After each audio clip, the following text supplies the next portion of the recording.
BNP কেমন, কিভাবে তারা দেশ চালায়, সরকার পরিচালনা করে, এগুলো আমরা আওয়ামী লীগের মুখে শুনেছি, এগুলো আমরা মিডিয়ার কল্যাণে শুনেছি, এগুলো আমরা বিভিন্ন বইয়ে পড়েছি। কিন্তু সবসময় একটা জিনিস মনে হতো আর কি, যে আজকে থেকে ৩-৪-৫ বছর আগে যে বাংলাদেশের বড় দুইটা রাজনৈতিক দল তো তখন আওয়ামী লীগ এবং বিএনপি ছিল, তো মনে হতো যে একটা রাজনৈতিক দলের শাসনামল তো নিজের জীবদ্দশায় অনেক দেখলাম, আরেকটা দেখার সৌভাগ্য হবে কিনা, হলে আসলে তুলনা করা যেত যে কে তুলনামূলক ভালো। কিন্তু এখন দিনে দিনে বিএনপি তাদের কাজের মধ্য দিয়ে এটা প্রকাশ করছে যে তাদের যে আসলে অবস্থা, এই অবস্থা এটা তুলনা করার না যে কে কার চেয়ে ভালো, বরং এটা তুলনা করা কিছুটা যেতে পারে যে কে কার চেয়ে বেশি খারাপ।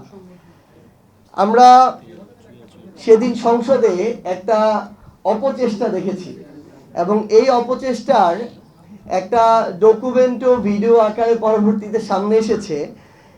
আমাদের কয়েকজন জুলাই যোদ্ধা ভাই সেখানে বলছিলেন যে আমরা বিএনপির জুলাই যোদ্ধা দেখে আমরা ঠিকমতো আমাদের সুযোগ সুবিধাগুলো পাইনি।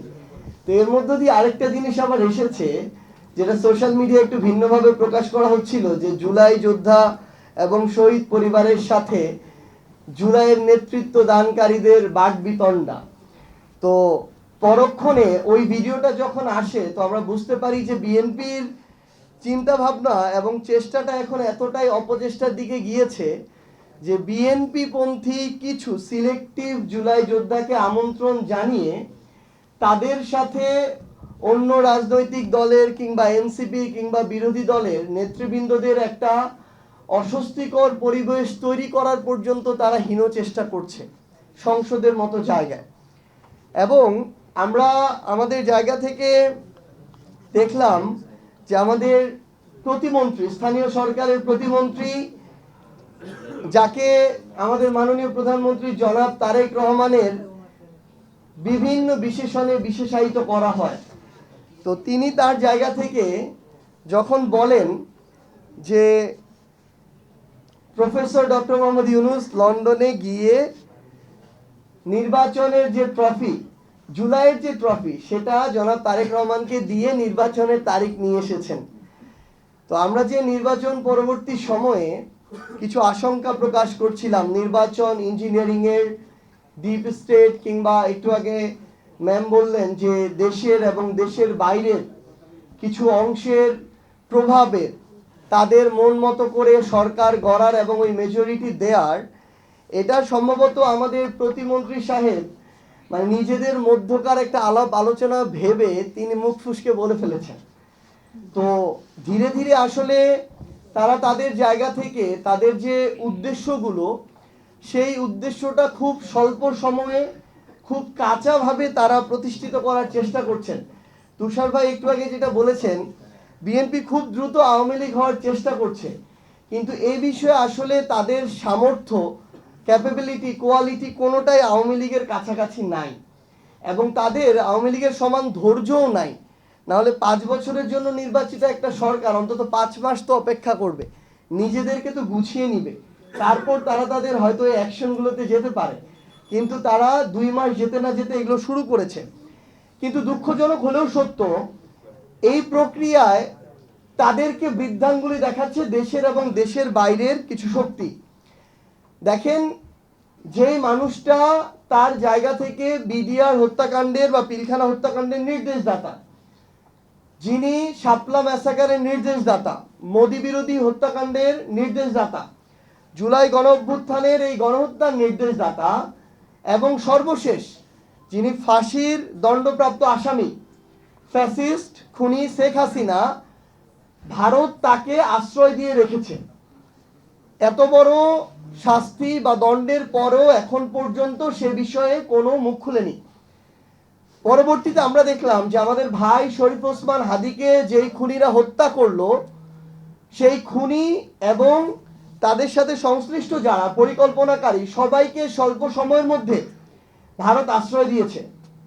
দেওয়ার পরে এটা খুব স্বাভাবিকভাবে ভারত চাইলে তখনই তাদের জায়গা থেকে এটা প্রকাশ করতে পারতো যে তাদের কাছে আছে, কিন্তু না, এটা করেনি। তারা তাদের জায়গা থেকে একটা উপযুক্ত সময় এবং একটা উপযুক্ত ডিলিংসের অপেক্ষা থাকলো। আমরা দেখলাম বিএনপি যখন নির্বাচিত হলো সরকার দল হিসেবে, তখন তারা প্রকাশ করলো যে খুনি যারা যারা আমাদের ভাই ওসমান হাদিকে হত্যা করেছে তারা তাদের কাছে আছে, তাদেরকে গ্রেফতার করার একটা নাটক সাজানো হলো। তাদের দেশে একজন মানুষ গিয়েছে খুন করে সীমান্ত পার হয়ে, তাদের কাছে এই তথ্য নাই, এটা কোনো পাগলও বিশ্বাস করবে না। সেখানে তারা এখন আবার আরেকটা নাটকের তৃতীয় পর্ব শুরু করেছে।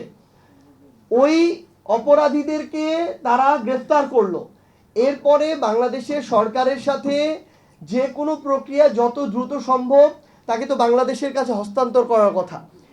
তিনি যে হত্যাকাণ্ড ঘটিয়েছেন এটা বাংলাদেশে, তিনি নাগরিক বাংলাদেশে, তার অপরাধ বাংলাদেশে, ঘটনাস্থল সবকিছু বাংলাদেশে, অথচ এখন নাকি সেখানে জিজ্ঞাসাবাদ, রিমান্ড, বিচারিক প্রক্রিয়া শুরু করার একটা নাটক মঞ্চায়ন করা হচ্ছে।